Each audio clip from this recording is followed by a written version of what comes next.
dance style. Anybody into dancing here? Or music? Oh, boring. Okay. So my dance style is actually one of the most ancient dance forms. It's called the Indian classical dance style called Kathak. And the funny thing is nobody really knows who started it, but over the centuries it has evolved into this technical dance style which aims for perfection, beauty, and gracefulness of the dancer. So a quest for beauty and perfection through a harmonious act of body and mind, expressions, and audio and visual senses. Now, a lot of people see dance as a good form of exercise, a good healthy routine, but I see it more as a mental and spiritual routine. It is like being in a meditative state when you're performing. Because when you're performing on stage, you cannot entertain any other thought other than your immediate dance step. So sometimes it does create that state of thoughtlessness that you sometimes experience in meditation. I mean, when I am performing on stage, I personally feel that I am performing subconsciously. It's just happening. Movements just flowing through my body. I'm not putting so much effort or thought into it. Now your character also plays a big role. They say, what's in your heart reflects in your dance.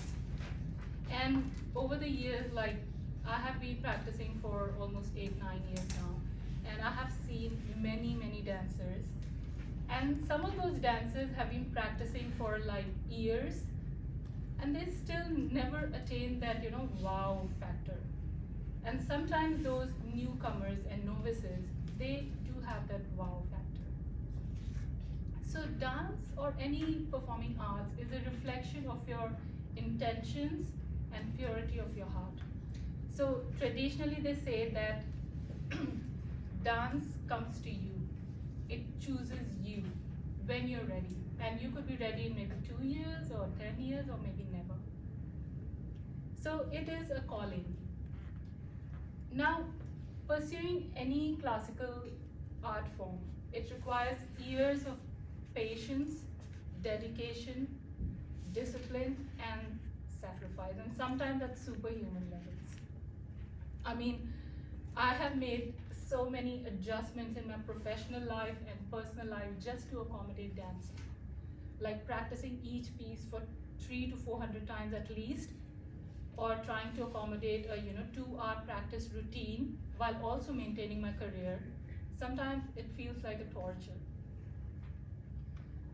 And even if you do all that, you go through all that torture, becoming the perfect performer or achieving the perfection, becoming the best classical dancer is an illusion. It's considered an elusive concept in classical arts. Even the best of the best dancers cannot claim that they are perfect. Have you seen that movie Black Swan? Yes. Yeah, right? In that movie, she's a dancer, right? Ballet dancer. And she tries to be the perfect performer. And in that process, she loses her sanity. So it is a lifelong quest. It's like swimming in an infinite ocean and never attaining your destination, never reaching there. And in my early days, it bothered me a lot. I felt conflicted. And one day I just went to my teacher and asked her, why should I dance if I'm never going to be the best, never going to reach my destination? It feels like a waste of time.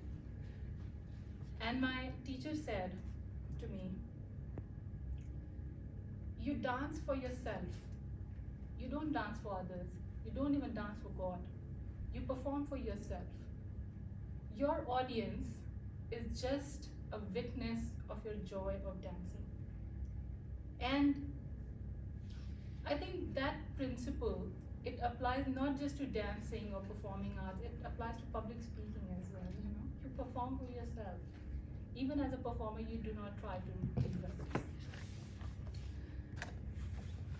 I started dancing when I was 18, and it has been a life-changing experience for me.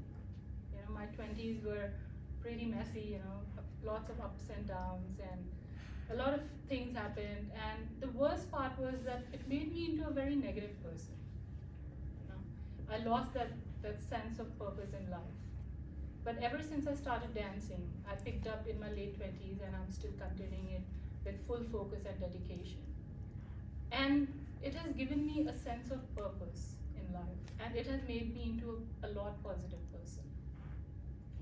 It has taught me that you have to surrender to the moment, you have to let go of your ego, and you have to be free from the judgment of other people, you know.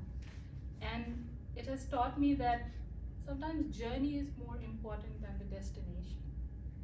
And most importantly, it has given me the strength to continue dancing to the tunes of life.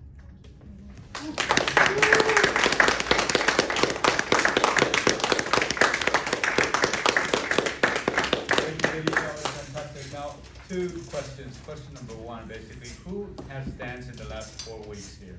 Who's actually cracked some moves? Yeah. Did you? Okay. And the second question is basically, who wants to see Vidhi perform a dance in the body language speech that he has to give soon? Thank you. That was good, Vidhi. Thank you very much. Now, speaker number two.